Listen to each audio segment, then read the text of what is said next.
안녕하십니까. 연출가 김한별입니다. 오늘 스마트폰 영화 제작 강의를 맡았습니다. 요즘 유난히 스마트폰으로 영화를 제작하는 것에 대한 강의가 많이 들어오고 있어요.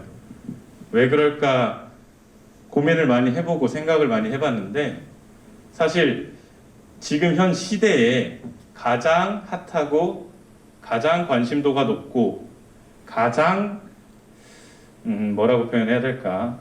사람들에게 가장 눈에 띄는 것이 스마트폰인 것 같아요. 우리 일상 속에 항상 함께하는 건데요.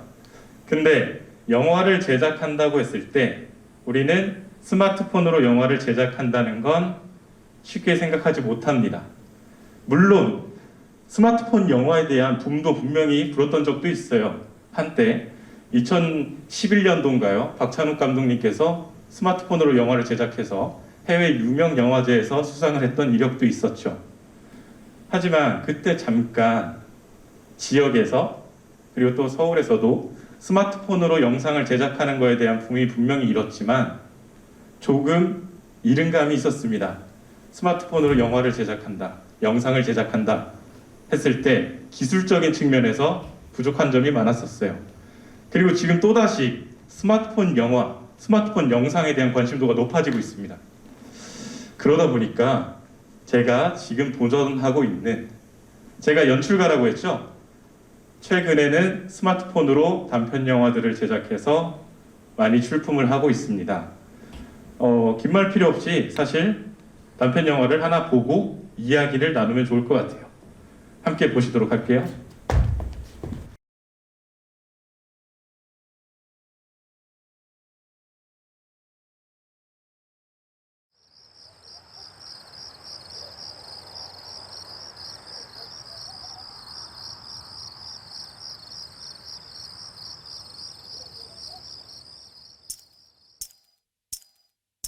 The sky turns grey against a fiery display of red and golden hues, like the day I fell for you. So what will you do when the sun begins to fall? I'm waiting here for you. Won't you answer my call? Don't you wanna get close to me? We'll dive into a reverie. 엄마. 집에 가고 있어. 밥 먹었지. 시간이 몇 시인데. 비 안 와. 그냥 걸어가고 있어. 택시비가 얼만데? 몰라. 나중에 할게. 내가 애야. 엄마, 근데 왜 그 저번에 엄마 샀던 거 나 주면 안 돼? 그 잘 안 쓰던데. 나 그거 좀 줘라. 밥 먹었다고. 내가? 나 살 너무 많이 줬단 말이야. 숨도 안 쉬어져. 오늘 서예 배우러 갔다가 다 챙기다고 했는데 부스를 안 들고 왔다. 그래서 도로 갔지. 그랬더니 그 사이에 없어졌다. 엄마, 집에 장아찌 있어? 아니. 보내달라고. 보내는 김에 식혜도 부탁해. 이제 다 와, 가. 뭐 또 택시야, 택시는. 비가 안 와서 걷기는 괜찮네. 여기 밤에 오니까 되게 예쁘다. 다음에 같이 오자, 엄마.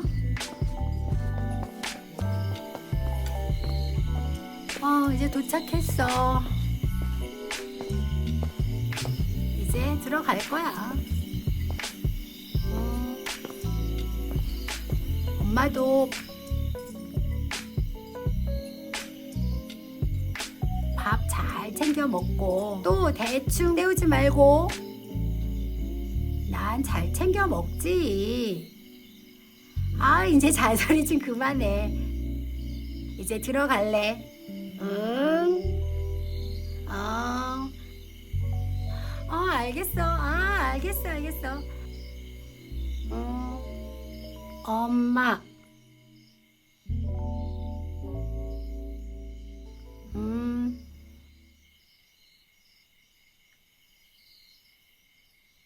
잘 자.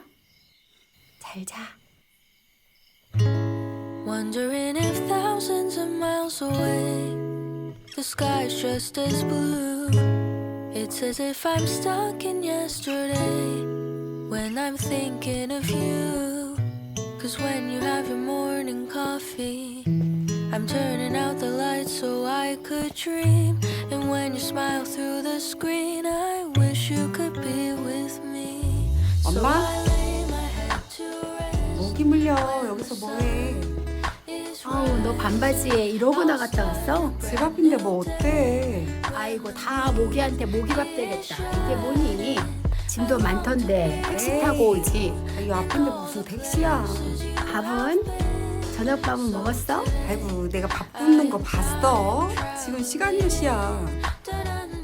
근데 안 들어가고 뭐 했어? 수상한데. 아니, 이 할머니 전화 와서 연재 보러 갈까? 그럴까?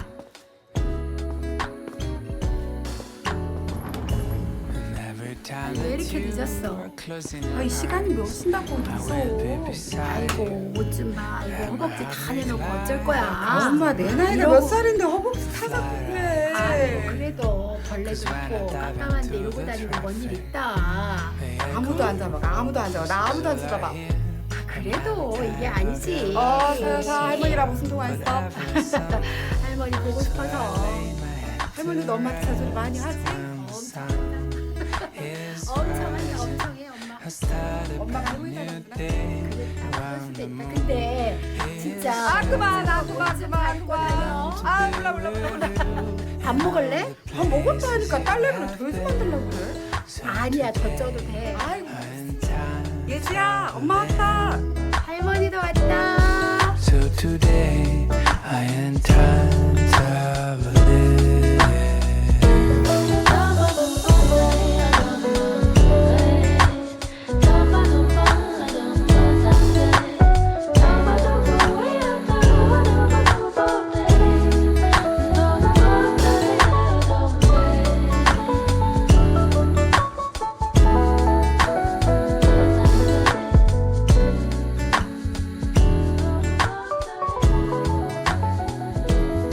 So I lay my head to rest when the sun is rising. 네, 저희가 스마트폰으로 만든 영상을 함께 봤습니다. 아마 영상을 보기 전에 스마트폰으로 무언가를 만들었다고 했을 때 어느 정도의 편견이 있었을 거예요. 화면은 어떨 것이다, 소리는 어떨 것이다, 그리고 영상 퀄리티는 어느 정도가 나올 것이다. 함께 보시니까 어때요? 생각보다 이쁘게 나오죠? 생각보다 표현이 좋아요. 스마트폰으로 만든 영상 치고.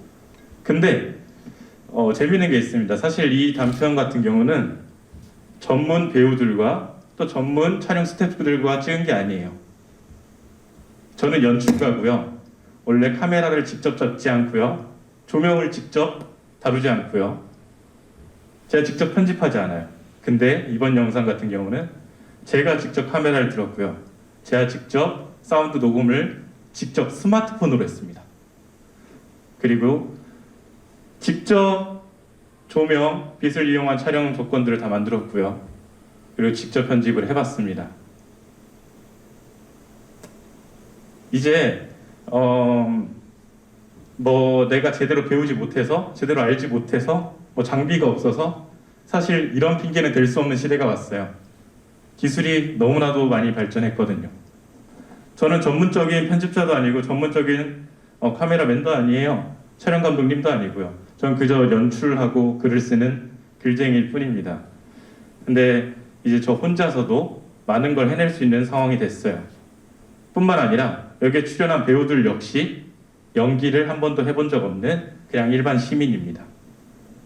혹시 많이 연기가 어색했나요? 생각보다 잘 해내셨죠? 이분들께서도. 이제 우리는 점점 핑계댈 게 없어져 갑니다. 뭐가 안 돼서, 뭐가 부족해서 이래서 할 수 없다. 할 수 있는 시대는 꽤 많이 지났어요. 근데 그럼에도 불구하고 신기한 게 하나가 있어요.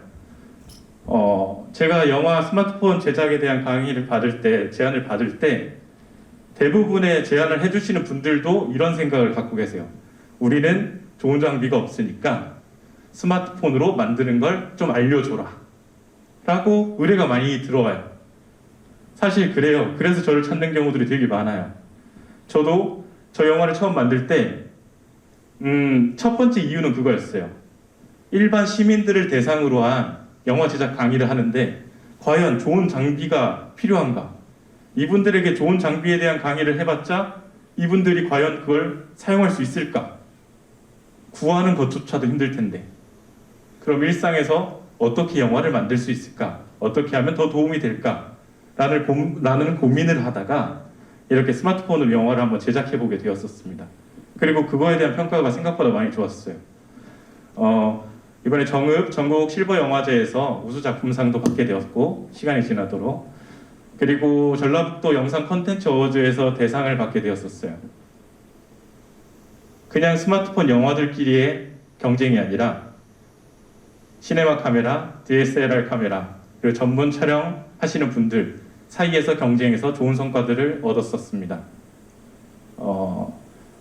이건 그냥 사실 이 메시지가 간단한 게 아니에요. 시대가 어떻게 변했느냐를 우리는 봐야 되는 겁니다. 그리고 사실 지금 영화 촬영 기법 같은 경우는 일반적인 저희가 영화에서 사용하는 대부분 핸드그립 촬영은 거의 없어요. 스마트폰임에도 불구하고 삼각대를 이용한 촬영을 이번에 많이 했었어요. 왜냐면 저에게도 그게 더 익숙했거든요. 원래 저도 레드 에픽 드래곤, 알렉사, C300 등등 시네마 카메라가 더 익숙했습니다. 그 카메라를 활용한 촬영 기법들로 처음에는 찍었던 거예요. 근데 저렇게 찍고 나서 보니까 생각이 들더라고요. 스마트폰으로 할 수 있는 게 되게 적네? 오히려 제 입장에서는요. 왜냐면 렌즈로 표현할 수 있는 방법들이 거의 없어요. 스마트폰에도 부가적인 장비들이 되게 많이 나왔거든요. 렌즈, 리그, 그리고 미니 팔로우 포커스, 그리고 짐벌, 스마트폰 전용 셋업 등 되게 많이 나왔지만 현실적으로 사용하기는 어려운 방법들이 많았어요. 렌즈도 아직 표현이 어두웠고요. 영상으로 들어갔을 때는 오류도 많이 났었고요. 실제로 사용하기는 어렵다. 그렇다면은 이걸 어떻게 사용하지? 라는 고민을 할 때 동선을 활용하는 새로운 스마트폰의 촬영 기법이 필요하겠다는 생각이 되게 많이 들더라고요. 사실 그거에 대한 고민을 되게 많이 하다가 그 다음에 다른 강의를 가서는 또 다른 형태로 또 촬영해 보기도 했어요. 그 두 번째 영상도 한번 확인해 볼게요. 영상을 보기 전에 간단하게 이야기를 드리겠습니다. 이거는 사실 영화라는 개념보다 의미 있는 영상을 만들자라는 개념으로 다가갔었습니다. 중학생들하고 강의를 하게 됐었고, 이 아이들과 영상을 하나 만든다면 어떤 이야기를 하면 좋을까? 우리는 영화를 만들 때 시나리오나 아니면 그 내용에 대해서 많이 집착하는 경향이 있어요. 근데 사실 내용이 장대하지 않고 내용이 어마어마하게 있지 않더라도 우리가 전하는 메시지를 전달하는 게 전 더 중요하다고 생각해요. 그래서 사실 이번 영상을 만들면서 담고 싶었던 메시지들이 있는데 영상을 한번 보시고 함께 이야기 나누면 좋겠습니다.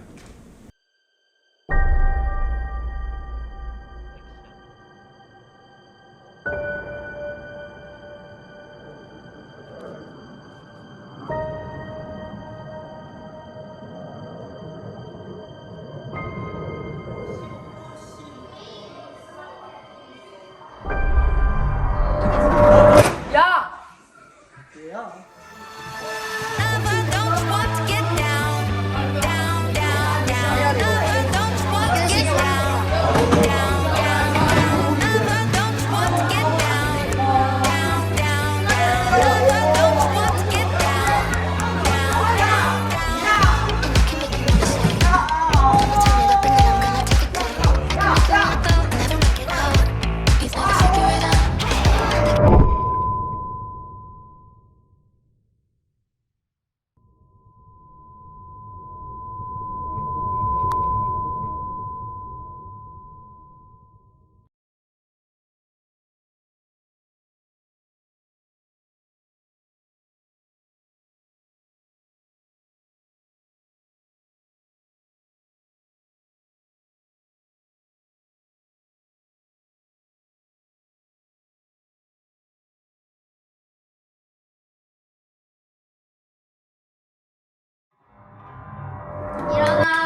너네는 제대로 앉아.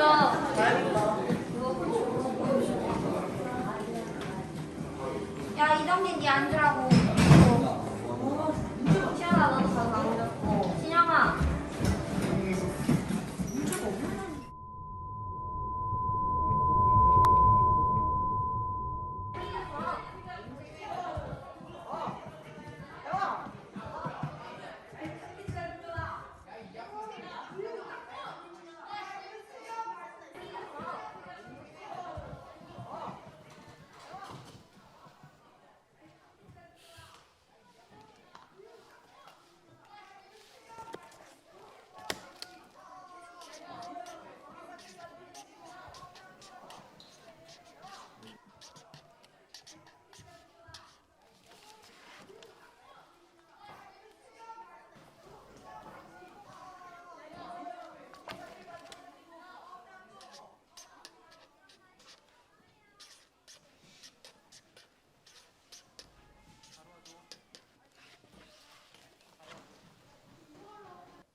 만나서 반가워.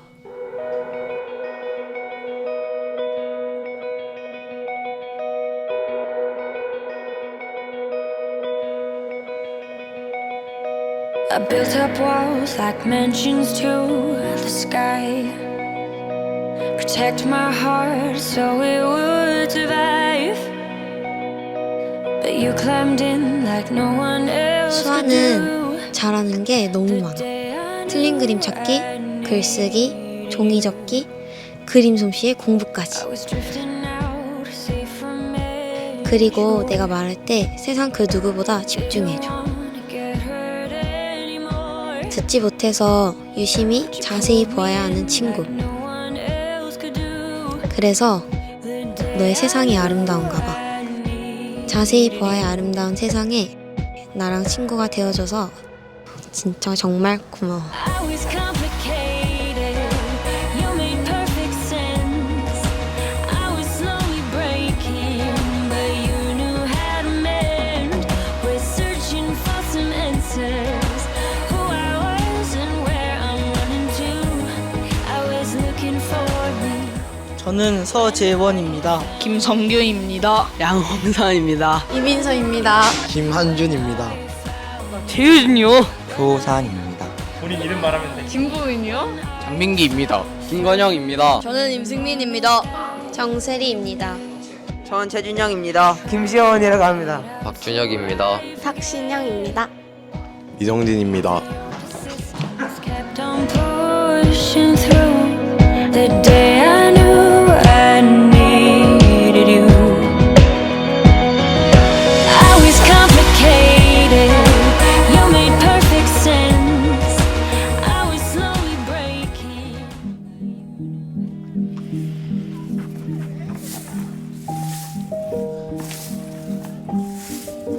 갔나?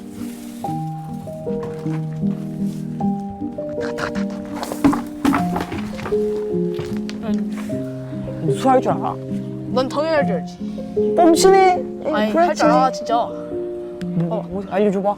봐봐 이게 안녕하세요?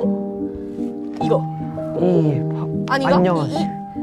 이게 안녕하세요인가? 안녕하세요. 그리고 이거 하나는 기억나 내가 어. 이게 그 사랑합니다 사랑합니다. 이거 하고 하나 더 뭐 있지? 에브랜드식 인사법. 안녕하세요. 사랑합니다. 맞는 말이네. 아 이게 아니야. 이거 하고 이거 아니야? 뭐하냐? 네, 죄송합니다. 끝내자. 네. 네 알겠습니다.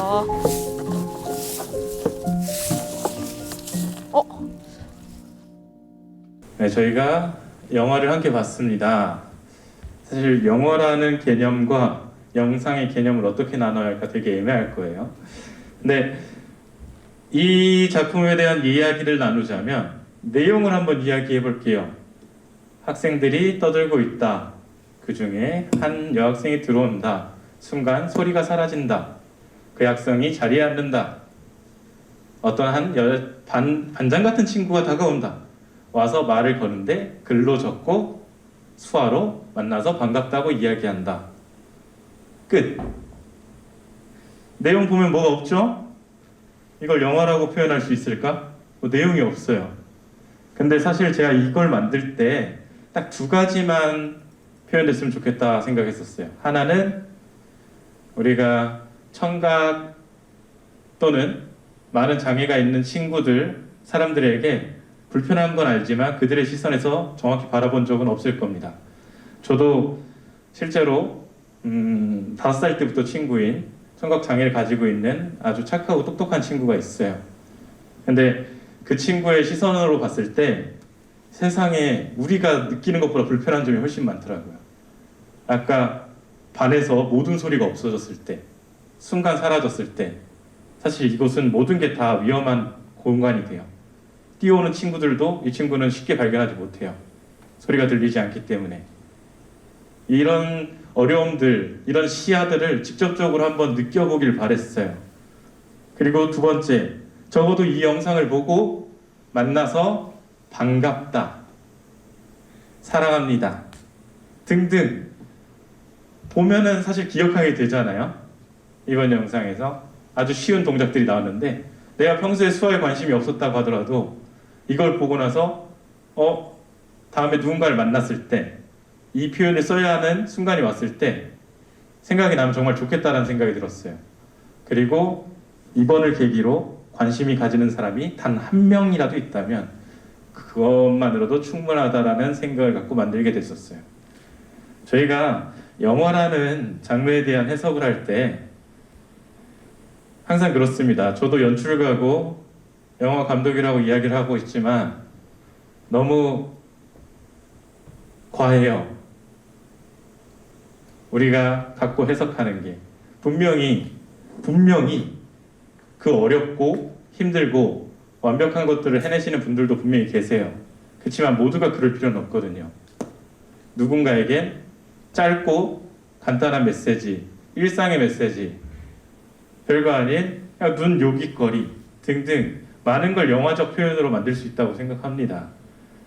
이제 그 파트에 대해서 이야기를 할 건데요. 스마트폰은 사실 활용도가 진짜 높아졌습니다. 요즘 스마트폰으로 무언가를 한다고 했을 때 사람들이 스마트폰으로 할 수 있는 거 사실 일상에서 버릴 수 없잖아요. 우리가 모든 거에 활용을 하는데 이제 영화적인 관점으로 들어갔을 때 영화 시장에 대한 이야기를 하자면 지금 코로나 시대 위드 코로나가 오면서 영화 시장은 급격하게 무너지고 있습니다. 정말 많은 제작비 지원이 빠져나가고 있고요. 촬영할 수 있는 많은 조건들이 제한이 생겼습니다. 이런 상황에서 극장 상영까지 어려워졌습니다. 왜냐? 극장이 사실 코로나에 가장 취약한 공간 중 하나잖아요. 근데 이 기세가 1년, 2년이면 끝날 것 같은 기세가 절대 꺾이지 않고 있죠. 앞으로 중장기적으로 계속 이어질 거고 코로나가 끝나고 나서도 또 다른 전염병은 매년 발생하고 있습니다. 저희는 이거에 대한 준비할 수 있는 시간이 되게 길었어요. 그럼에도 불구하고 사실은 하고 있지 않았습니다. 그 전에도 수많은 메시지들이 던져졌었거든요. 이 전에도. 근데 이런 시대에 우리는 영화를 보는 시청자 입장에서의 관점도 많이 바뀌었습니다. 예전에는 극장에서 봤었죠. 극장에서 보면 모든 불이 꺼지고 아주 좋은 스피커 음질을 통해서 소리가 빵빵하게 나오고 집중도가 최고조로 올라갔을 때 영화를 시청하는 방법이 있었습니다. 심지어 영화가 재미가 없다 해도 중간에 나오기가 쉽지 않았죠. 근데 지금의 영화 상영은 어떻습니까? 플랫폼, 넷플릭스, TV, 때로는 유튜브를 통한 단편 영화 상영 등등 영화를 보는 시야가 이제 바뀌었어요. 언제든지 쉽게 접할 수 있고요. 적은 금액으로도 접할 수 있고요. 혼자서도 편하게 볼 수 있게 됐고 보다가 재미없으면 중간에 꺼버리게 됐습니다. 그럼 기존의 극영화와 현재 영화가 과연 같을까요? 분명한 차이가 있습니다. 만들어지는 과정에서도 차이가 있고요. 모든 게 암전이 됐을 때 바라봤을 때 좋은 화면이 있고요. 일상적인 우리가 모니터를 통해서 바라봤을 때 좋은 화면이 또 따로 있습니다. 이런 빵빵한 스피커를 통해서 듣기에 좋은 소리가 있고요. 이어폰을 때로는 스마트폰을 통해 보기에 좋은 소리가 있습니다. 암전이 된 상황에서 모두가 가만히 있는 상황에서 보기에 좋은 화면이 있고요. 지하철에서 이동하면서 집에서 혼자 누워서 편하게 보기에 좋은 화면 구도가 또 따로 있습니다. 계속 바뀌어가고 있습니다. 시대가 원하는 영화는 변해가고 있어요. 그렇지만 우리가 함께 영화를 한다는 사람들끼리 항상 이야기하죠. 영화는 이래야 되는데 요즘은 이게 문제야. 요즘은 이게 문제야. 이래서 안 돼. 사실 그걸 핑계 삼을 게 아니라 우리는 그거에 맞춰 준비를 해야 해요. 그러면서 나온 게 자연스럽게 스마트폰 영화에 다시 출범이 나오기 시작했습니다. 한 가지 예시를 하나 더 볼게요. 우리나라 1위부터 판매율로 한번 볼게요. 1위부터 100위까지의 쇼핑몰, 아주 잘 나가는 쇼핑몰, 수백억 대의 수익을 내는 쇼핑몰들 중에 1위부터 10위 사이에 핸드폰으로 사진을 촬영하는 곳이 5곳이 넘습니다. 절반 이상이 돼요. 과연 그들이 좋은 카메라가 없어서, 좋은 작가님들이 안 계셔서 그래서 핸드폰으로 찍을까요? 이유가 뭘까요? 아니 1년에 100억도 넘게 버는 사람이 왜 좋은 카메라가 없어서 핸드폰으로 찍을까요? 아닙니다. 사실 스마트폰으로 아마 이 제품을 예시를 들어서 불편하실 분들도 계시겠지만 주로 아이폰으로 많이 찍어요. 사진을. 그 유명한 쇼핑몰들도. 이유가 뭐냐면 고객들, 이 옷을 사려고 하는 일반 고객들이 가장 이상적으로 원하는 화면을 표현합니다. 아무리 수천만 원대, 수억 원대 카메라를 들고 와도 이걸 보는 사람들이 원하는 화면이 아니면 사실 좋은 화면이 아니에요. 화질이 아무리 좋아도 여러분들 셀카를 찍을 때 화질이 너무 좋아서 내 모공까지 다 보여. 그 셀카 카메라 본인에게 좋은 건가요? 내 단점을 가려주면 더 좋은 거겠죠? 화질과 기술의 문제가 아닙니다. 어떤 걸 사람들이 원하느냐, 그것에 관한 문제예요. 사람들이 원하는 화면이 스마트폰에 조금 더 지금 시대는 최적화가 되어 있습니다. 이런 상황에, 이런 관점에서 바라볼 때 우리가 스마트폰 영화에도 분명히 도전할 가능성이 열려 있죠. 여기까지만 봤을 때도. 만약에 지금 현재 일어난 현상에 대해서 이야기해 보겠습니다. 뭐 소니, 우리가 알고 있는 알렉사 등등 우리가 알고 있는 영화뿐만이 아니라 모든 카메라를 생산하는 회사들의 매 년마다 30-40%씩 판매량이 줄고 있습니다.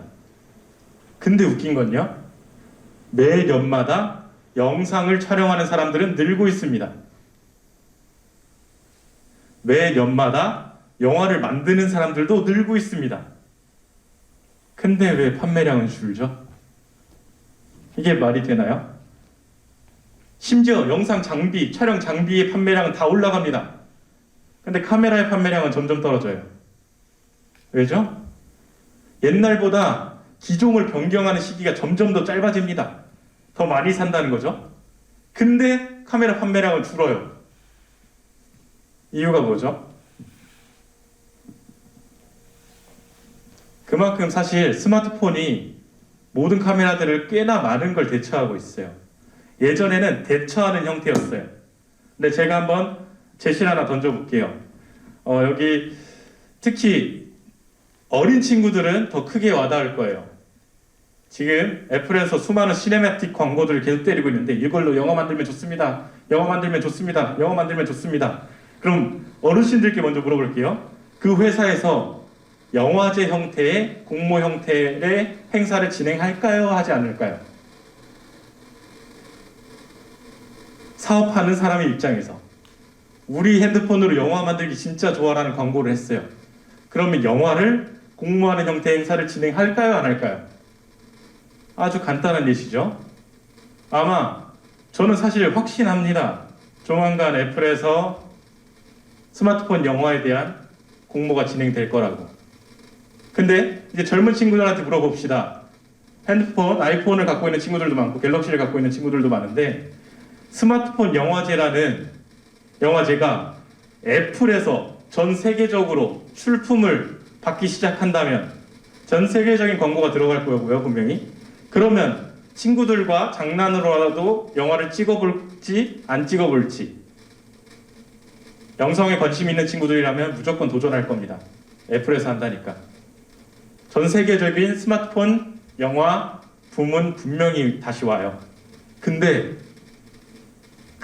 전문가가 없어요.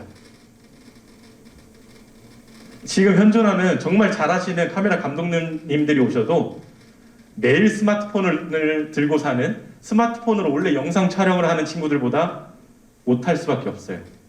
동선이 다르고요. 기법이 달라요. 표현하기 좋은 화면이 달라요. 전문가가 지금 우리나라엔 없어요. 그렇지만 해외엔 있습니다.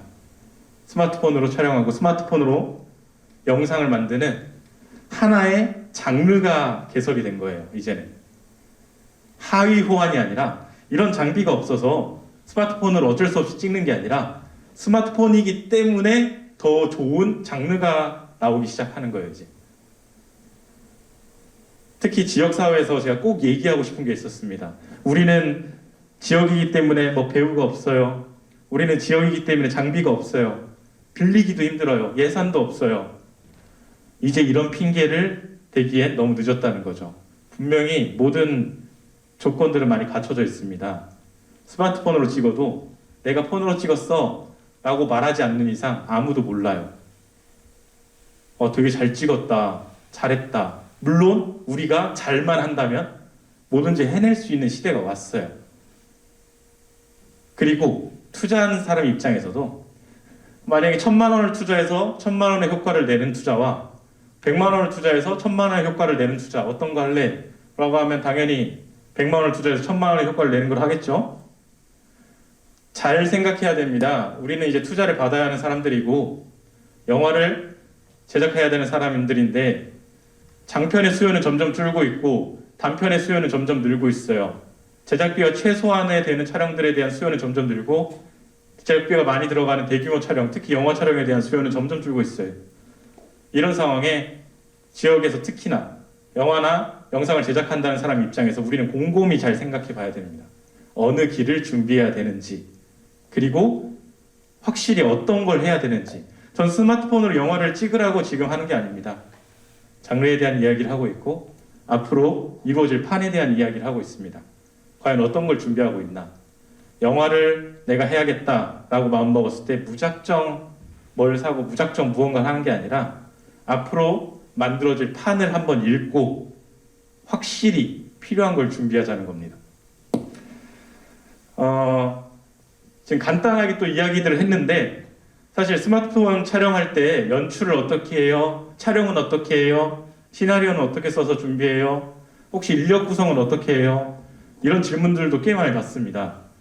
우선 저는 금방 보여줬던 두 가지 영상에 대한 인력 구성을 얘기하면 배우 2분 그리고 촬영 때 도와줬던 조연출 1명 외에 인력은 없었어요. 아이들과의 촬영에서도 아이들이 배우 역할을 해줬고요.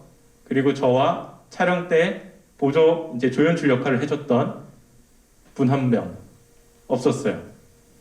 인력이 되게 간촐해졌죠. 사실 그 인력으로 무언가 영화적인 영상을 찍는다고 하면 제약이 되게 많아요. 조명도 뭐 세팅하는데 사람 한둘이 필요한 것도 아니고 동시 녹음하는데 사람 한둘이 필요한 것도 아니고 촬영할 때 카메라를 집으면 모니터링을 하기가 힘들어지는데 잡으면서 모니터링하기 쉬운 것도 아니고 우리가 1인 크리에이터 이런 얘기 많이 하잖아요. 결국 1인 크리에이터란 말은 혼자서 모든 걸 다 해결해야 되는 중노동이거든요. 여러 명이서 하던 걸 혼자서 다 해결해야 되는 중노동. 예전에는 1인 크리에이터가 적당선에 유튜브 영상을 촬영하는 정도만 하면 됐다면 앞으로도 그럴까요? 한두 명씩 소수의 인원으로 좋은 퀄리티 영상을 만들어내는 사람들이 한둘씩 나오기 시작하면 자연스럽게 자금의 원리는 어딜 따라갈지 어떻게 흘러갈지 우리는 한번 잘 생각해 보셔야 됩니다. 그렇다고 기존의 시장이 완전히 무너진다는 게 아니에요.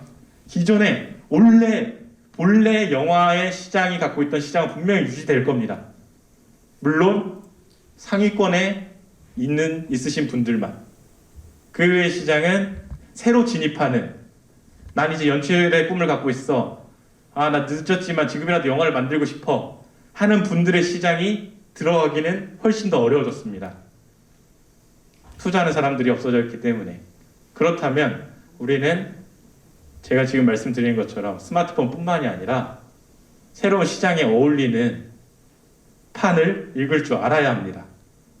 그래야 미래가 보이기 시작해요. 그냥 무작정 들어오기 너무 어려운 시장이 되어버렸어요. 특히나 더. 근데 다행인 건 무작정 시작해도 되는 스마트폰 시장이 열렸어요.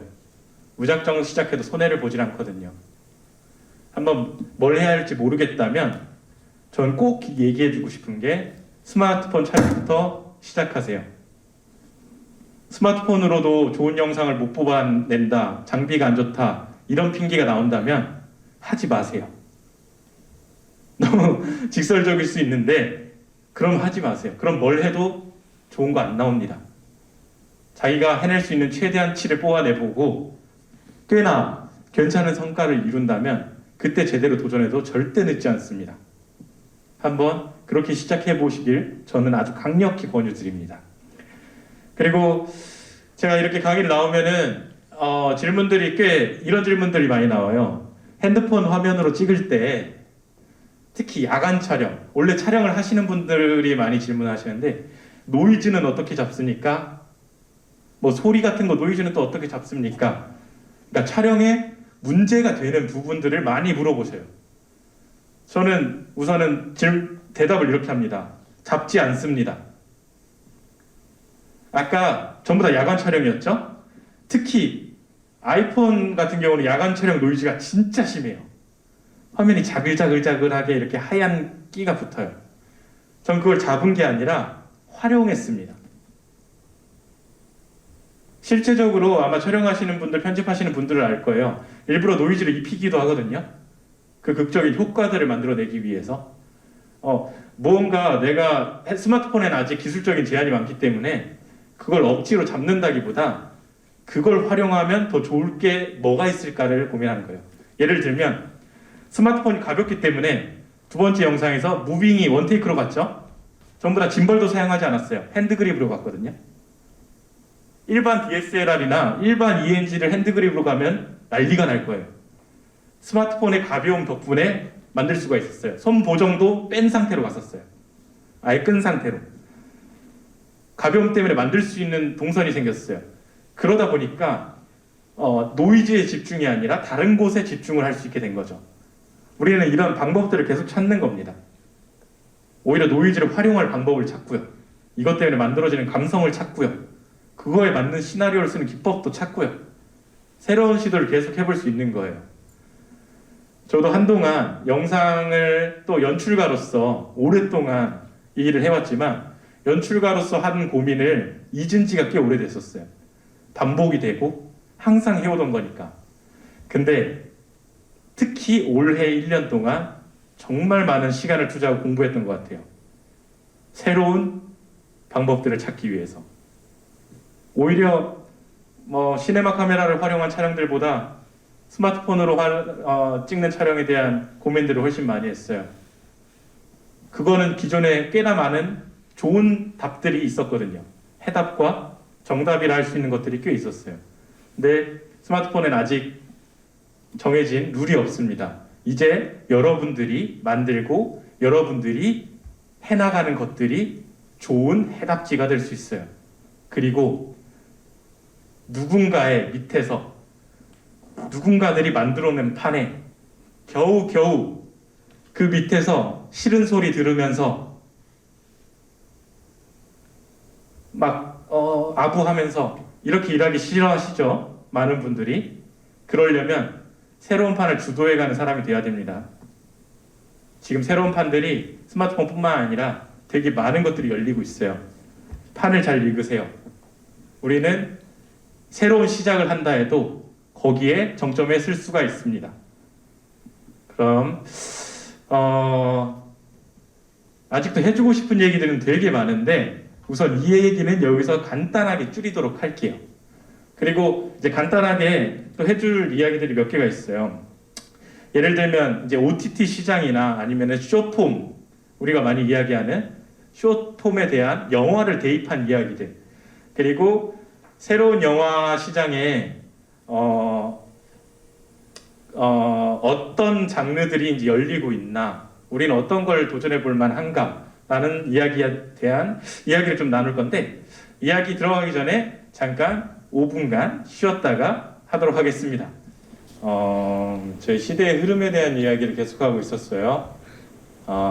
이번에 또 이 얘기를 하기 전에 오늘은 특별히 제 앞머리가 제일 신경 쓰이는데, 오면서 머리가 휘날려서 앞머리가 군데군데 비어있게 되는데 CG로 잘 가려주시길 바랍니다.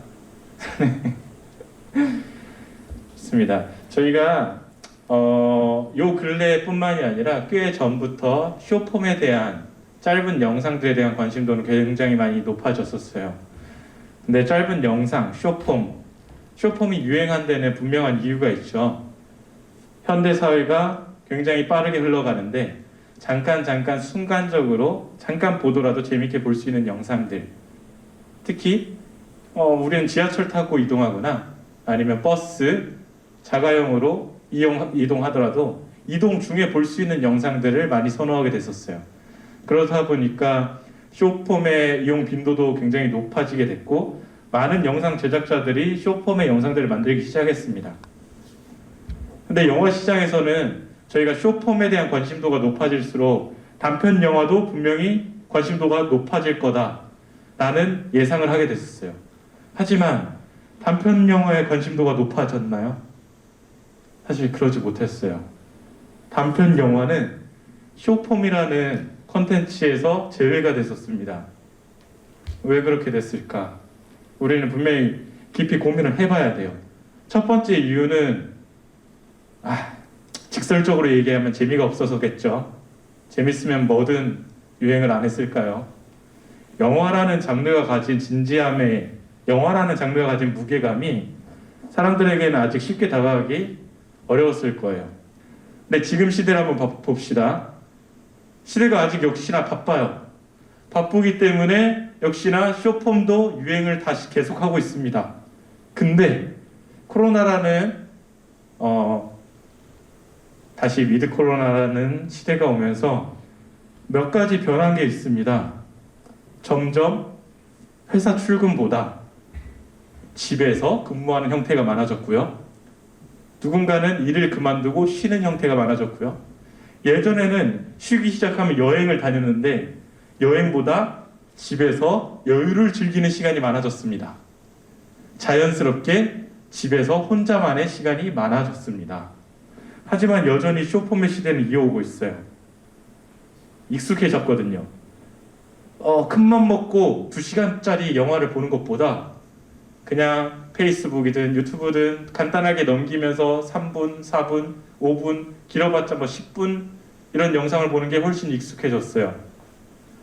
그렇게 되다 보니까 집에서 혼자 있는 시간을 많아졌고, 영상을 볼 시간을 많아졌고, 영상을 많이 시청하다 보니까 이것도 그거 같고 저것도 이거 같고 모든 영상이 다 비슷비슷해 보이고, 점점 원래 좋아하던 장르에 대한 관심도도 점점 떨어지기 시작했어요. 이러다 보니까 신기하게도 반대로 단편 영화 시장에 대한 관심도는 천천히 올라갑니다. 기존에 유행을 했던 것들에 대한 관심도가 떨어질수록 레트로 감성이라고 하죠. 우리는 사실 그 레트로 감성 안에 단편 영화 시장은 들어가 있거든요. 단편 영화 시장의 관심도는 천천히 올라가기 시작했습니다. 영화를 OTT 실시간으로 우리가 인터넷을 통해서 볼 수 있는 플랫폼에서 2시간짜리 영화를 보는 것보다 유튜브에서 15분짜리 단편 영화를 접하는 게 오히려 더 무게감이 가벼워졌어요. 그리고 기존에 내가 보던 영상들과 뭔가 다른 형태가 나옵니다. 단편 영화에서는 아직 어마어마한 관심도까지는 아니지만 이건 뭐지? 하면서 클릭하는 정도까지는 지금 왔어요. 자연스럽게 영화 시장도 그렇게 흘러가고 있습니다. 상업 영화의 투자자들은 엄청나게 빠져나가고 있어요. 상업 영화는 이제 뭐 80억대, 100억대, 200억대 일반적인 영화에서는 투자자들이 엄청나게 빠지고 있지만 반대로 대규모 영화에서는 투자자들이 몰리고 있어요. 우리가 쉽게 말해서 안전빵이라고 하죠. 마블 영화 나오면 안전빵. 우리나라에서 봉준호 감독님이 지금 안전빵. 안전빵이라고 하는 대거장들이 만드는 영화들은 투자자들이 엄청나게 몰리고 있지만 그 중간선과 새로 시작하는 초입 감독 영화계 분들에게는 너무 큰 리스크가 작용하기 시작했어요.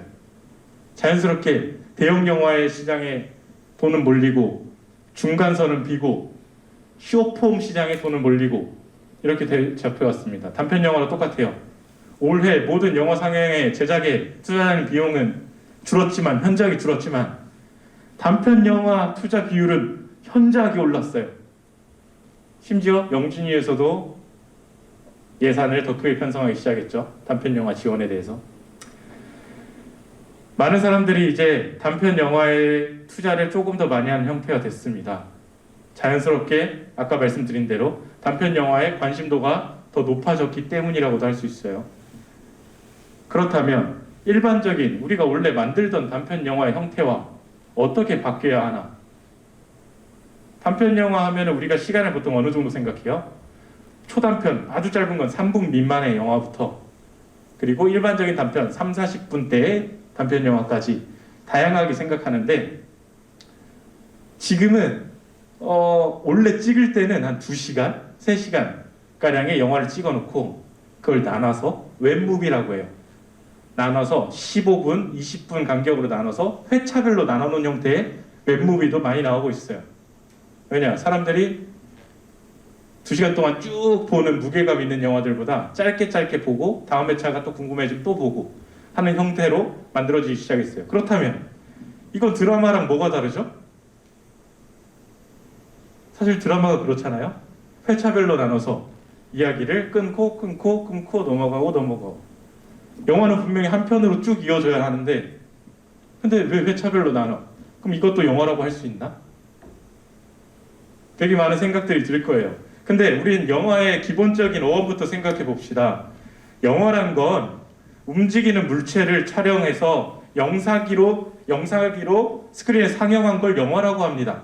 원래 기본적인 어원이 그래요.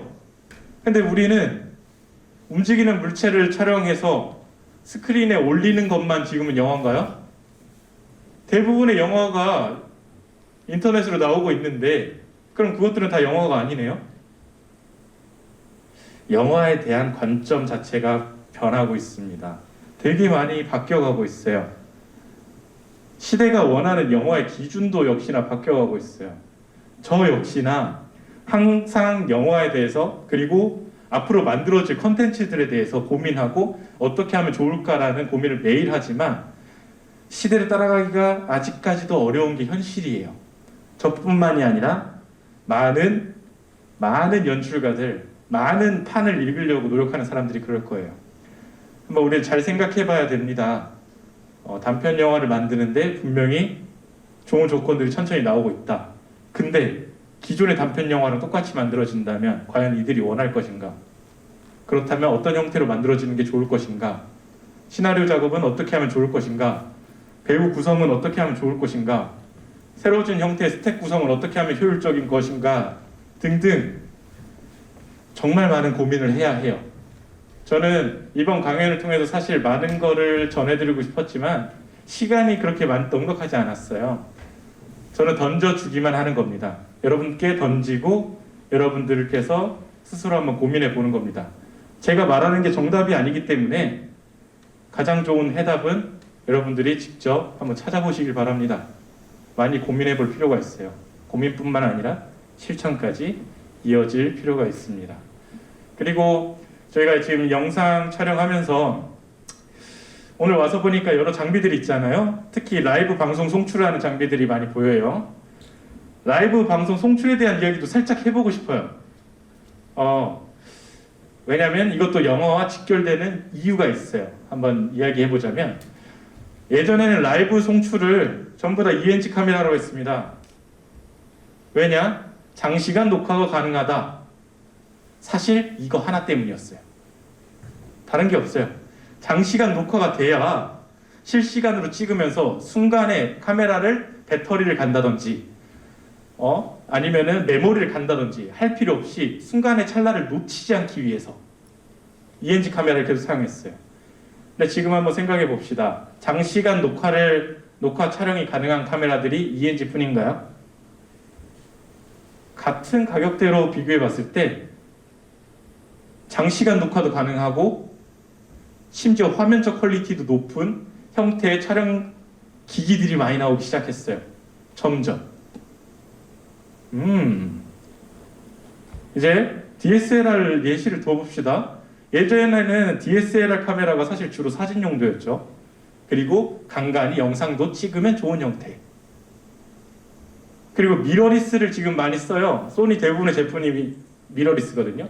미러리스의 촬영 용도는 일반 DSLR에 보다 성능은 좀 떨어지나 화면을 마음껏 움직일 수가 있어서 이 미러리스가 프리뷰가 움직여서 미러리스거든요. 화면을 마음껏 움직일 수 있어서 대용하는 형태였어요. 근데 지금 보세요. 화질이 떨어지나요? 퀄리티가 떨어지나요? 그렇지 않아요. 오히려 더 좋은 형태가 많이 나오고 있어요. 효율적으로 운영할 수 있는 장비에서 퀄리티를 올리는 형태가 계속 반복되다 보니까 이제는 라이브는 ENG로 찍어야 돼. 그리고 사진은 DSLR로 찍어야 돼. 영화는 시네마 카메라로 찍어야 돼. 하는 경계선이 다 무너졌다는 거예요.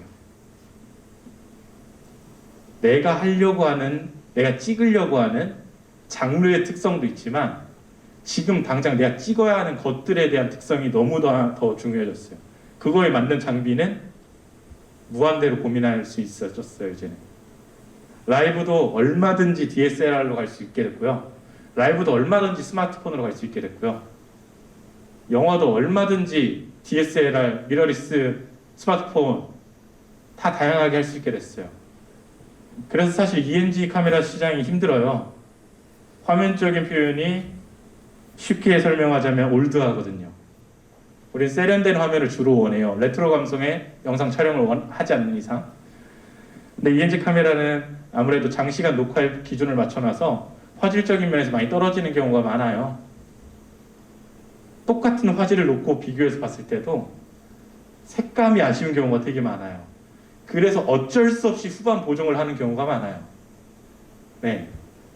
이렇게 봤을 때 우린 효율적으로 생각했을 때 과연 이게 맞는 장비인가 라는 고민을 하게 될 거예요. 똑같아요. 영화 시장도 똑같아요. 장비에 대한 제한도 없어졌고 장비가 표현할 수 있는 감성도 다 다르게 됐어요. 이제는 내가 선택합니다.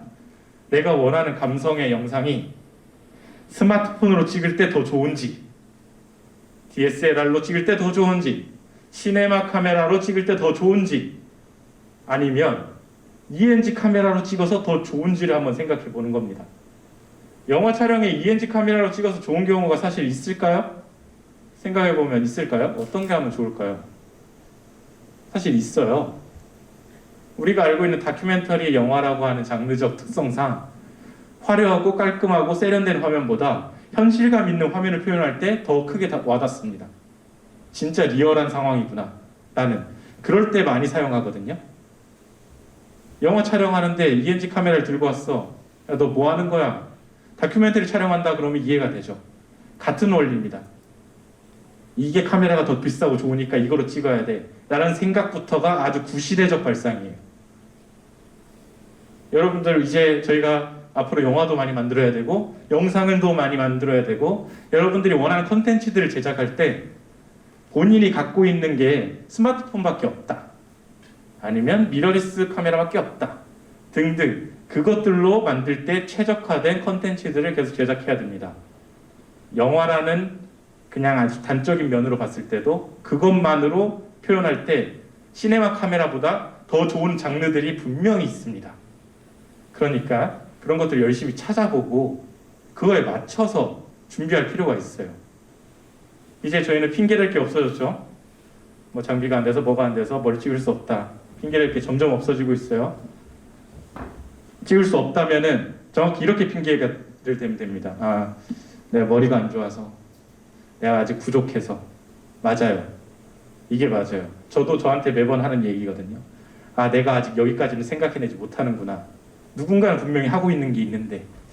그래서 매번 이런 고민을 하고 있습니다. 여러분들도 한번 내가 가진 조건에 대해서 이 조건을 가지고 만들 수 있는 것들에 대해서 충분히 생각해 보시면 좋겠습니다. 그리고 이제 OTT 플랫폼에 대한 얘기를 살짝 할게요. 저희 플랫폼이 요즘 들어서 여러분들이 이 생각을 많이 할 것 같아요. 분명히 넷플릭스나 TV 이런 플랫폼들이 나와서 여러 장르의 영상들을 쉽게 접할 수 있는 건 분명히 좋아졌어요. 맞죠? 근데 내가 좀 볼 게 점점 없어진다는 게 느껴지나요?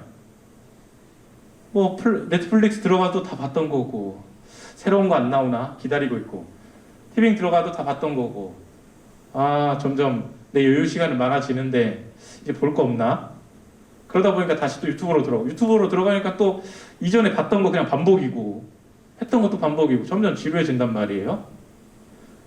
분명히 전환의 시기거든요. 새로운 플랫폼이 분명히 나오는 시기예요. 근데 우리는 어떤 플랫폼이 나올지 진짜 고민을 하는 사람은 거의 없습니다. 맞죠? 아마 지금 이걸 보시는 분들께서도 나는 분명 이쪽 관계자인데 이거에 대한 고민을 안 해봤어 하시는 분들 되게 많을 거예요.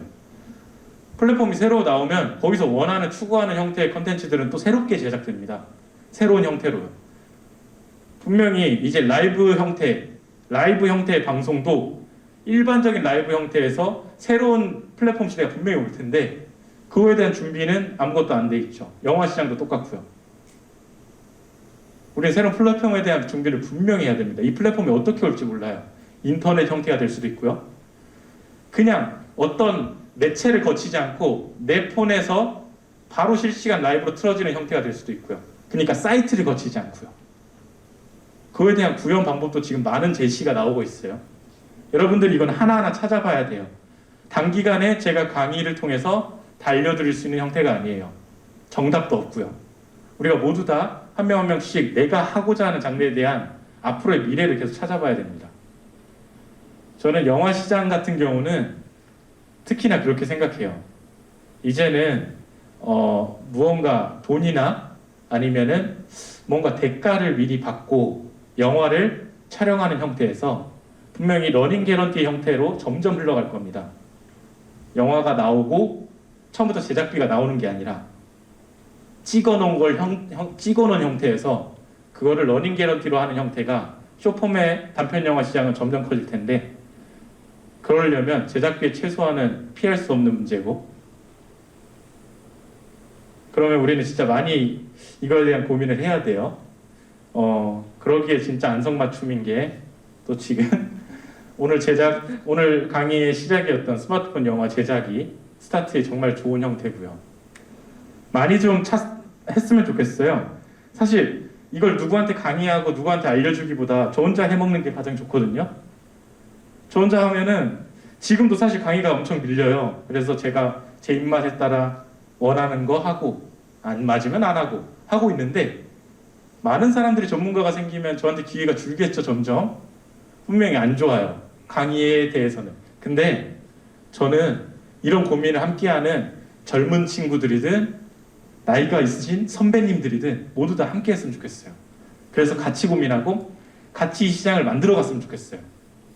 저 혼자 독식하고 나 혼자 꽁꽁 숨겨뒀다가 툭 튀어나와서 이제 내가 짱이야 이러는 것보다 같이 경쟁하고 같이 준비하고 같이 해가면서 제 실력을 인정받을 때 또 이 시장에서 좀 영향력 있는 사람이 됐으면 좋겠어요. 그렇기 때문에 저 혼자 준비가 아니라 적어도 이 강의를 듣고 계신 분들은 함께 고민하고 같이 비벼주세요.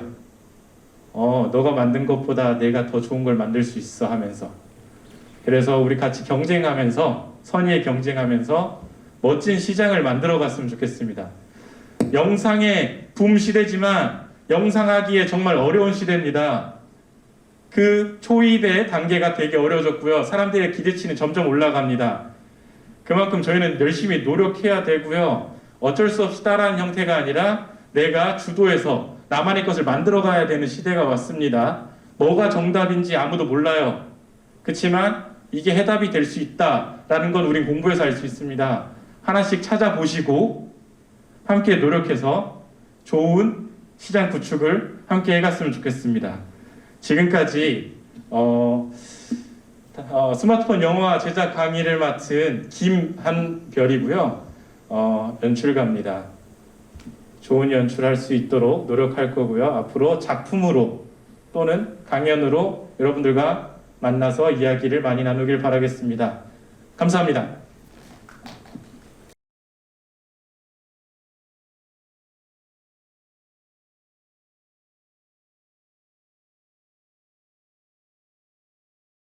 네, 안녕하세요. 2021 영화인협회 지원 기금 행사 영화 제작 콘텐츠 디벨롭 아카데미 드론 운용 교육 및 장비 활용 강의를 맡게 된 극미디어 임준호라고 합니다. 반갑습니다.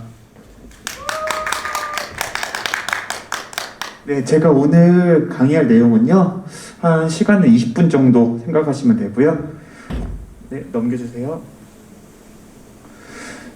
드론에 대한 강의도 우선 들어가고요. 저희가 영화 촬영에 어떤 장비가 들어가는지, 어떠한 장비가 쓰이는지 이렇게 강의를 간단하게 시작하겠습니다. 우선 드론이란 단어는 많이 들어보셨겠지 모르겠지만 드론이란 무엇인가부터 저희가 간단하게 짚고 넘어가겠습니다. 드론의 유래부터 알아보시면요. 드론이 운행을 하게 되면 윙 이러면서 좀 큰 소리로 이렇게 운행을 하게 되는 모습을 보이는데요. 이 드론이란 것은 숯벌이 윙윙거린다는 윙윙거린다는 것에 유래되어서 숯벌을 타는 드론이라는 어원이 생긴 거고요. 드론이란 조종사가 탑승하지 아니하고 자율항법 장치에 의하여 자동으로 조정되거나 아니면 무선 전파를 통해서 조종기로 사용할 수 있게 원격 조종되는 무인 비행물체라고 생각하시면 간단하겠습니다. 네, 넘겨주세요. 그리고 드론이 많이 쓰이는 곳은 우선 크게 미디어 분야, 그리고 항공 분야, 농업 분야, 그리고 기타 등등 있는데 저희는 영화인협회니까 미디어 분야부터 살펴보시겠습니다. 미디어 분야에서는 뉴스, 영화, 다큐멘터리, 그리고 TV 예능 같은 곳에서 좀 더 다양하고 풍부한 장면을 보여주기 위해 사용을 많이 하고요. 그리고 항공 분야에서는 항해시설 점검, 그리고 비행기가 날아야 되는데 혹시 거기에 장애물이 있는지 없는지 확인할 수 있게 장애물 표면 관리, 그리고 항공 사고를 방지하기 위해서 조주 퇴치할 때도 많이들 사용하신다고 하시더라고요. 그리고 요새는 농업에서도 많이 사용하는데요. 벽실을 뿌린다거나 아니면 농약을 좀 큰 평수의 농지에서는 농약을 살포할 때도 드론을 많이 사용한다고 하시더라고요. 그리고 기타에서는 군사, 그리고 정유 추출, 그리고 우리 땅, 국토 조사할 때도 많이 드론이 쓰이고 있습니다. 네, 다음이요. 드론의 구조에는 크게 수신기, 프레임, 카메라, 프로펠러, 모터 이렇게 보실 수 있는데요. 이렇게 드론을 보시면요. 크게 보시면 프로펠러, 그리고 카메라, 그리고 프레임. 좀 들고 하려니까 조금 힘드네요. 하시는데요. GPS 수신기는 여기 수신기를 통해서 조종기를 통해서 이 전파를 수신을 받게 할 수 있는 이 장치라고 보시면 되고요. 프레임은 저희가 크게 보시면 인간의 뼈대라고 생각하시면 됩니다. 이 드론을 조종할 수 있게, 이 드론을 받쳐줄 수 있게 간단하게 이렇게 드론을 지탱해주는 본체고요. 그리고 카메라, 이 드론에서 제일 중요한 카메라죠. 인간의 눈이라고 생각하시면 됩니다. 촬영되고 있는 시야를 보여주고 있는 이 촬영 상태를 보여줄 수 있는 장치라고 하시면 되고요. 프로펠러는 드론의 날개이고 양력을 발생하여 드론이 제자리에서도 비행할 수 있게 도와줍니다. 그리고 모터는 드론을 움직일 수 있게 근력을 제공하는 동력 장치이며 회전력, 고도 조절, 속도 조절 등을 도와주는 장치입니다. 다음입니다. 벌써 지금 저희가 마무리인데요. 요새는 드론을 운용하려면 자격증이라는 게 꼭 필요해요. 드론이 이 자격증이 없으면 드론을 운행을 해도 이게 불법이라고 하더라고요.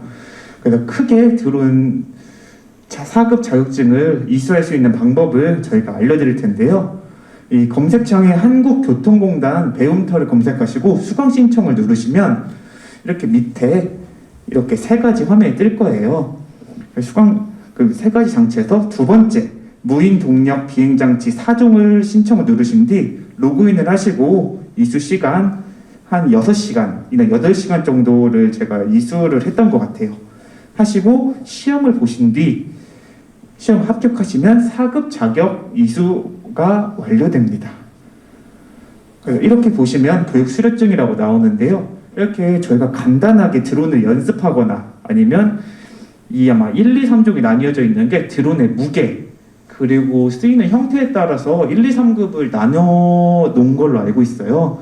그래서 드론 자격증 4급을 많이 이수하시는데 그 이유는 드론을 전문적으로 하시는 게 아닌 이상은 4급만으로도 충분히 이 드론을 운용하시는 데는 별 문제가 없으세요. 하지만 전문적으로 운용하실 분들은 1에서 3급을 꼭 이수하시고 자격증을 따시기를 바라겠습니다. 그리고 제가 PPT에는 안 넣었는데 운용 시에 운용 시는 되게 주의사항이나 아니면 꼭 주의사항이 필요한데요. 잠시만 죄송합니다. 드론 운용 시에는 주의사항이 필요한데요. 드론을 움직일 때 운용할 때는 꼭 첫 번째 자기 시야 내에서 드론이 있나 없나 그런 거 확인하셔야 돼요. 왜냐하면 이 드론이라는 게 언제 어떻게 떨어질지 모르기 때문에 자기 시야에 있는지 안전한지 그걸 꼭 확인해 주셔야 되고요. 네, 두 번째는요. 그리고 아무래도 드론이 언제 어떻게 사고가 날지 모르기 때문에 인구 밀집도가 많은 곳에서는 드론 사용이 금지되어 있습니다. 그리고 세 번째는 당연한 거지만 음주를 하신 뒤에는 절대 운용을 하시면 안 되고요. 네, 그리고 그 다음으로는 드론의 원리에 대해서 알아보겠습니다. 드론이 움직이는 원리를 크게 말하면 작용 반작용과 양력을 이용해서 공중에 뜨게 되는데요. 드론이 뜰 수 있는 제자리에서 뜰 수 있는 원리는 이 4개의 프로펠러가 이 2개씩 각각 다른 방향으로 회전을 하게 돼요. 그래서 이 4개의 프로펠러가 같은 방향으로 회전을 하게 되면 본체가 반대 방향으로 돌게 되는데 그것을 방지하기 위해 이 프로펠러를 각각 2개씩 다른 방향으로 회전하면서 제자리에 뜰 수 있게 합니다. 그러니까 좀 쉽게 생각하시면 헬리콥터의 꼬리 부분에 그 작은 프로펠러가 있는 걸 다들 아실 거예요. 그래서 큰 프로펠러가 이렇게 움직이면 이 꼬리에 있는 프로펠러는 반대 방향으로 이 헬리콥터가 제자리에 있을 수 있게 그렇게 고정해주는 역할이고요. 다음입니다. 그리고 드론 운용 시 주의사항을 다시 한번 말씀드리겠습니다. 첫 번째, 사고나 분실에 대비하여 꼭 소유주의 이름이나 연락처를 꼭 적어두시고요. 비행 시에는 항상 육안으로 확인할 수 있는 거리에서 운용하셔야 됩니다. 이게 드론이라는 게 언제 어떻게 사고가 날지 모르기 때문에 이 가시거리 내에서 꼭 확인을 해주셔야 되고요. 그리고 절대 야간 비행은 금물입니다. 일몰 후부터 일출 전까지는 야간 비행으로 저희가 생각을 하는데요. 야간 비행을 해야 할 경우에는 국토교통부에서 사전에 허가를 받으시면 야간 촬영이 가능하신 걸로 알고 있습니다. 그리고 사람이 많은 곳에서는 절대 운용하시면 안 되고요. 당연한 말이지만 음주하신 뒤에는 드론을 운용하시면 안 됩니다. 그리고 비행 전에 반드시 승인을 받아야 되는 경우가 있는데요. 첫 번째는 비행자 주변 관제권 내에서 비행하실 경우에는 이 승인을 받으셔야 됩니다. 예를 들어 뭐 비행장이라든지 좀 이렇게 비행기가 왔다 갔다 하는 공항 이런 데에서는 승인을 받으셔야 되고요. 그 비행 금지 구역에서 비행을 할 때에도 승인을 받으셔야 됩니다. 예를 들어 인구가 많은 서울권 그리고 군부대 아니면 원전, 발전소 이런 쪽에서도 그 기밀 그런 유출 방지를 방지하고자 이렇게 허가를 받아야 되고요. 그리고 세 번째는 지상 고도에서 150m 이상 좀 높게 고공 비행을 할 때에도 승인을 받아야 됩니다. 근데 이 150m라는 기준이 지면에서부터 150m가 될 수가 있고 수면에서부터 150m가 될 수가 있고 그 빌딩, 이 건물 기준으로도 150m 이상 이렇게 운행을 할 시에는 반드시 승인을 받아야 됩니다. 네, 간단하게 설명하자면 아까 방금 선생님께서 말씀해 주신 것처럼 DSLR 카메라는 저희가 요즘 유튜브 영상이나 아니면 단편 영화, 때로는 웹드라마 등등 많은 구역에서 사용하고 있습니다. 첫 번째 이유는 가격대가 저렴하고요. 휴대성이 용이하고요. 그리고 가격대에 비해 좋은 고퀄리티 화질을 내고 있습니다. 그의 반면에 ENG 카메라는 저희가 실시간 현장 중계라든지 아니면 방송국에서 예능, 때로는 뭐 다큐멘터리 촬영 등등 많은 곳에서 사용되고 있는데요. 아무래도 색감적인 표현이나 화면적인 표현은 DSLR이 더 좋은 건 맞아요. 그렇지만 아까 말씀드린 것처럼 장시간 녹화에 최적화된 카메라가 분명히 필요한 곳들이 있습니다. 일상적으로 지역에서도 여러 촬영들을 많이 진행할 텐데 내가 어떤 카메라를 어떤 곳에 사용할지를 고민하다 보면 본인에게 필요한 카메라가 어떤 것일지 알게 될 겁니다. 어떤 걸 선택할까 고민하다 보면 사실 가격대 차이가 많이 나요. ENG 카메라는 좀 더 고가의 제품들이 많고요. DSLR 카메라는 중저가의 장비들이 많습니다. 첫 시작은 아마 이쪽으로 가실 확률이 높아요. 여기서 나한테 더 장시간의 녹화가 필요하다. 그러면 그때 ENG 카메라를 고민해 보시는 것도 추천드립니다.